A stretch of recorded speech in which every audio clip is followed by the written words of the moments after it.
today's is called Questions and Answers. So,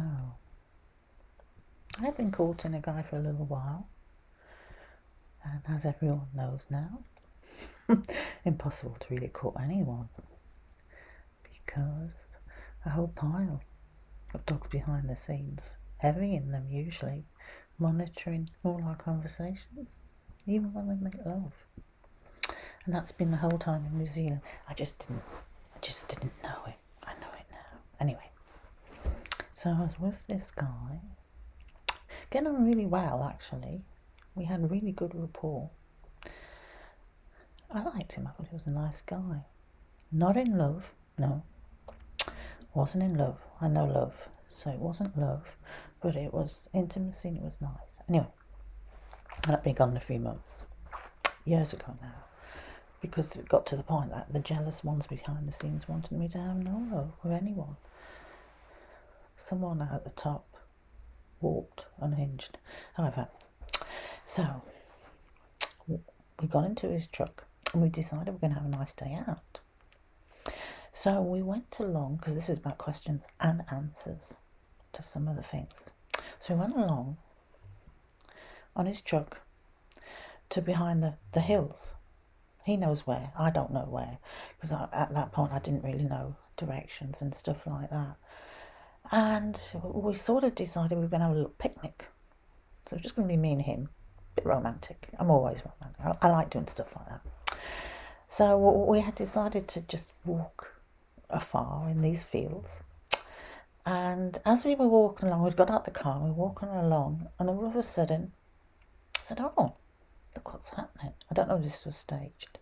This is the questions and the answers.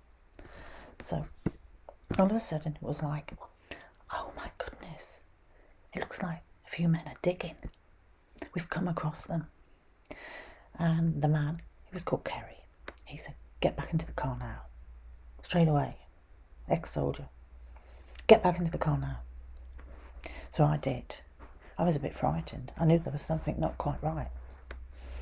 So I got back into the car, and then he came back into the car and he says, get going. We'll get going now. We're going now. So anyway, and I got back. I don't know what happened. I don't know whether he investigated further, but he was ex-soldier, so, and he's a smart ass. He's really smart cookie. So he would have not let that lane. I didn't see who the men were. I knew they were digging. And this is in New Zealand, by the way. I knew they were digging. I don't know what they were digging, what they were putting in the ground or taking out of the ground. I'm not quite sure what was going on. But this is about questions and answers. Again, I say questions and answers.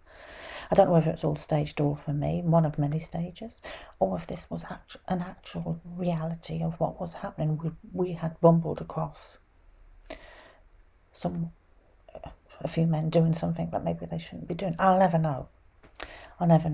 But this is the questions and the answers. And we finished. He decided he didn't want to keep going with me. I thought that was a bit strange because it was really good. However, that's life. And we moved on.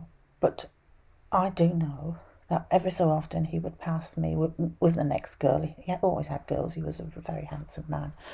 Always had a woman by his side, and always beautiful, the women. And good on him. You know, I've got no jealousy. I've never had jealousy. And he kept passing me, but he never wanted to talk to me, but he was always with a beautiful blonde or a beautiful brunette or whatever. That's okay.